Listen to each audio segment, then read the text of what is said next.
Two moon landings in less than a week have turned the spotlight again on space startups. NASA is leaning on private companies to send scientific payloads to the lunar surface at a lower cost before the US sends astronauts there around 2027. So, who are the startups competing to offer their services? 3, 2, 1, ignition, and liftoff. Intuitive Machines' mission last year became the first US touchdown on the lunar surface in more than half a century. Zeus lunar lander separation confirmed. Led by former NASA employees, its second lunar lander, Athena, on Thursday apparently landed on its side near the south pole of the moon. It rendered the mission off-nominal.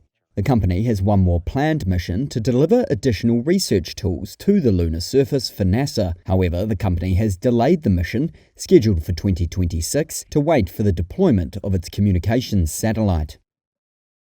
The Texas-based company succeeded in its first attempt to land on the moon with its uncrewed Blue Ghost spacecraft on Sunday, kicking off a 2-week research mission. Firefly, backed by AE Industrial Partners, has a $101 million contract for the Blue Ghost mission from NASA's Commercial Lunar Payload Services program.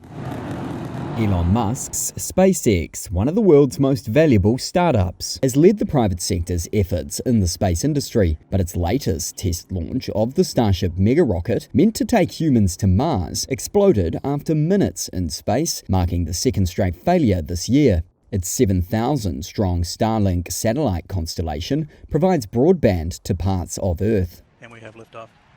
Behind SpaceX, Rocket Lab, founded by New Zealander Peter Beck, is the most frequent private launcher of rockets. It's widely considered to be one of the more promising new space companies and is currently developing a medium-lift rocket called Neutron to carry heavier payloads to space.